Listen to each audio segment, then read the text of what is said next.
আজ তো ভাই গজব হয়ে গেল, বন্ধুর বাড়ি কাজ করতে গিয়ে এমন কি কাজ করে নিলাম যার জন্য আমার হাতটাই কেটে গেল।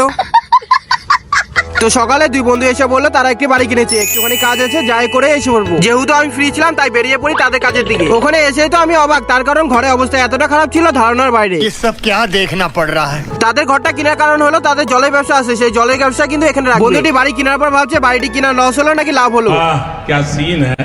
তারপর আমি তাড়াতাড়ি বেরিয়ে পড়ি বাড়ির দিকে, তার কারণ কড়া তার ডাউটি আনা হয়নি। বাড়িতে এসে কড়া তার ডাউটি নিয়ে যাবো, সেই সময় বাবার আসে কল, বলে খাবারটি নিয়ে খেতে দিয়ে আসতে। যেহেতু বাবা বলছে বাবার কাজটি প্রথমেই করতে লাগবে, কিন্তু তার আগে বন্ধুর কাছে গিয়ে কড়া তার দাউটি দিয়ে আসলাম। আমি এখানে বসে এত খাটনি করছি, তারা ওখানে বসে বসে আম খাচ্ছিল। তারপর দেরি না করে বেরিয়ে পড়ি খাবারটি দিয়ে আসতে। আরেকটি কথা, তোমরা বারবার কমেন্টে বলছো আমি ভিডিও ভালো মতো কেন ছাড়ছি না, তার কারণ অনেক কয়েকদিন ধরে আমার ইউটিউব চ্যানেলটি ভালো চলছে না। খেতে এসে দেখি দাদু কাজ না করে শুয়ে আছে। তাড়াতাড়ি খাবারটা দিয়ে আমি বেরিয়ে পড়ি বন্ধুটির ওখানে। ওখানে এসে তো আমি অবাক, তার কারণ আগে জায়গাটি কিরকম জঙ্গল ছিল জায়গাটিকে পরিষ্কার করে একদম ক্লিয়ার করে দিয়েছে। नाइस।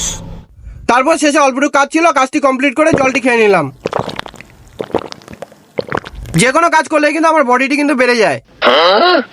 তারপর তিনজনে মিলে বেরিয়ে পড়ি বাসগুলি আনতে। বন্ধুর কাজ করবো ভালো কিছু খাবো না এরকমটা হয় নাকি, তাই সুন্দর দেখে কয়েকটি প্যাটিস কিনে নিল আমাদের জন্য। ওখানে এসে তিনজনে মিলে বাস খুঁজতে লেগে পড়লাম। এখানে আমার হাতে আঙ্গুলে বাসের রাশগুলি ঢুকে যায়। বেড়া বানাতে গেলে কিন্তু বাস আর কাঠি থাকা জরুরি, তাই বেরিয়ে পড়লাম বাস আর কাঠি আনতে। কিন্তু ততক্ষণের মধ্যে আমার গ্রাউন্ডে যাওয়ার টাইম হয়ে যায়, তাই আমাকে বাড়িতে ছেড়ে যায় তারা। আরেকটি কথা, বাংলা ব্লগারদের সাপোর্ট করতে শিখো। দেখাচ্ছ নেক্সট ব্লগে, ততক্ষণের জন্য বাই বাই।